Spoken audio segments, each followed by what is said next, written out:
জমিনটা কার? আওয়াজ দেবেন, জমিনটা কার? আইন চলবে কার?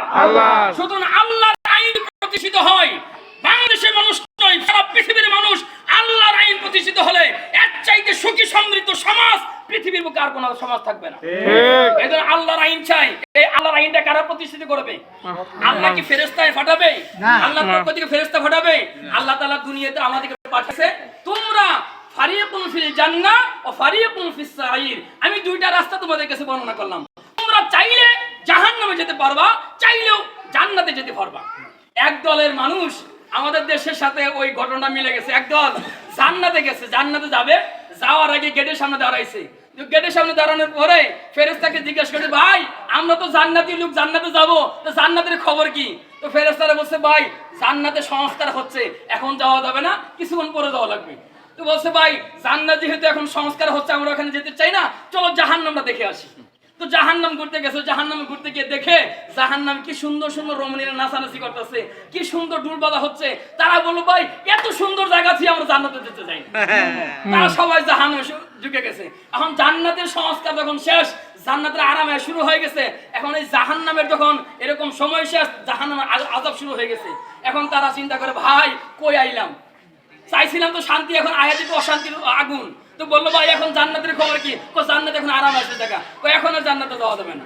সুতরাং আমাদের দেশের একদল চিন্তা করতেছে যে সংস্কার কি দরকার, আমরা ক্ষমতায় আসবো, লুটে পুটে যা ইচ্ছা তা করবো, আমাদের কোনো বাধার কোনো ক্ষমতা বলে দেয়, হুঁশিয়ার করে বলে দেয়, ভাইয়ের আমার হুঁশিয়ার করে বলে দেয়, 24শে আগস্ট, এই 24শে আগস্ট গণঅভ্যুত্থান হয়েছে দুর্নীতিকারীদের বাংলাদেশে আসার জন্য হয় নাই, অন্যায় জুলুমকারীকে আগামী বাংলাদেশে দেওয়ার জন্য বলা হয় নাই।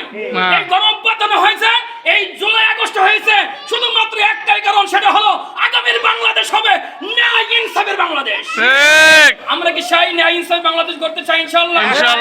আল্লাহ তাআলা বলেছে, মাইয়াশফা শাফাআতান সাইয়্যা হাসানাতান ইয়াকুল্লাহু কিবলু মিনহা। যদি তুমি তোমার কোনো কাজ, তোমার কোনো ভোট অথবা তোমার কোনো সমর্থন অথবা তোমার কোনো সাপোর্ট যদি সৎ পথে থাকে, ভালো পথে থাকে, তাহলে ওই সৎ কাজটা যতদিন পৃথিবীতে থাকবে তোমার আমল নামায় সওয়াব যেতেই থাকবে। তুমি অন্যায় কাজের সাথে সম্পৃক্ত হও, ভোটের নিয়ে কেন্দ্র আসছে, ভোটের কেন্দ্রের মধ্যে মারামারি শুরু করে দিয়েছো, মারামারি করে ভোট চাপ যা আছে সব কেটে নিয়ে লাগা, এটা কি ভালো কাজ করলো না খারাপ কাজ করলো? খারাপ কাজ। আপনারা বলেন ভালো না খারাপ? বিগত দিনে আমরা এটাই দেখছি, ভোট মানে মারামারি, ভোট মানে কাটাকাটি, ভোট মানে টাকার লেনদেন, ভোট মানে হলো জোর জবরদস্তি। কথা বলেন ঠিক কিনা? সুতরাং 24শে আগস্টের গণঅভ্যুত্থানের পরে এই জুরাজুরি, হানাহানি, মারামারি সারা বাংলাদেশের মানুষ আর দেখতে চায় না। মানুষ এখন সচেতন হয়েছে, আমার ভোট আমি দেব, যাকে খুশি তাকে দিব, আমার ভোট কেউ নিতে পারবে না। এই অন্যায়কারীদেরকে প্রতিহত করার জন্য আমরা কি সকলে গ্রামে গঞ্জে মহল্লায় পাড়ায় পাড়ায় আমরা কি ঐক্যবদ্ধ হতে পারবো? ইনশাআল্লাহ। ইনশাআল্লাহ আমরা ঐক্যবদ্ধ হয়ে ওই ভোট কেন্দ্রে যারা সিল মারতে আসবে তাদের কপালে আমরা সিল মেরে ইনশাআল্লাহ। ইনশাআল্লাহ জবরদস্তি চলবে না, জুলুম চলবে না, কেন্দ্র দখল চলবে না, কেন্দ্র চলবে কেন্দ্রের মতো, আমার ভোট আমি দেব, যাকে খুশি তাকে দিব। সুতরাং ভাইয়েরা আমার, সর্বশেষ যে কথা সেটা হলো যে আমি যেই নেতার অনুসরণ করি, ওই নেতা যদি আমার বিরুদ্ধে থাকে, ওই নেতা যদি সূরা আরাফে 35 নম্বর আয়াত আল্লাহ বলেছে, ক্বালা দুখুলু ফি উমামিন ক্বাদ খালাত মিন ক্বাবলিকুম মিনাল জিন্নি ওয়াল ইনসি ফিন নার। বলা হয়েছে তুমি যেই নেতার অনুসরণ করলা, ওই নেতা যদি খারাপ কাজ করে, ওই নেতা সহ কর্মী সহ কিয়ামতের ময়দানে আল্লাহর আদালতে হাজির হবে। আল্লাহ তাআলা বলবে, নেতা কর্মী সবাই জাহান্নামে যাও। তো কর্মীরা বলবে, আল্লাহ আমাদের কি দোষ, আমরা নেতাদের কথা শুনছি। আল্লাহ বলবে, আজকে কোনো কথা চলবে না, কারণ দুনিয়াতে আমি তোমাদেরকে দুইটা চোখ দিয়েছিলাম, আফালা তাকিলুন, বিবেক দিয়েছিলাম, তোমাদেরকে চোখ দিয়েছিলাম, চিন্তা শক্তি দিয়েছিলাম, দুনিয়ার সব বুঝছো, যেই নেতার অনুসরণ করলা ওই নেতা যে জাহান্নামে যাবে, এই জিনিসটা কেন বুঝলা না?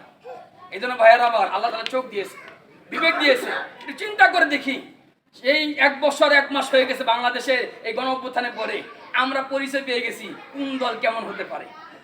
কথা বলেন ঠিক কিনা? আমরা পরিচয় পেয়ে গেছি। সুতরাং আমরা সিদ্ধান্ত নিয়ে নিছি, আমরা কাকে আগামী বাংলাদেশে নির্বাচন করে কাকেদেরকে আমরা সরকার গঠন করবো ইনশাআল্লাহ। আমরা সেই সিদ্ধান্ত নিতে পেরেছি তো ইনশাআল্লাহ। বাংলাদেশ জামাত ইসলামীর মার্কা দাড়িপাল্লা। বাংলাদেশ জামাত ইসলামীর মার্কা কি? দাড়িপাল্লা মার্কা। সবাই বলেন দাড়িপাল্লা। করে করে দাড়িপাল্লা। পাড়ায় পাড়ায় দাড়িপাল্লা। মহল্লায় মহল্লায় দাড়িপাল্লা। একটা মার্কার নাম কি?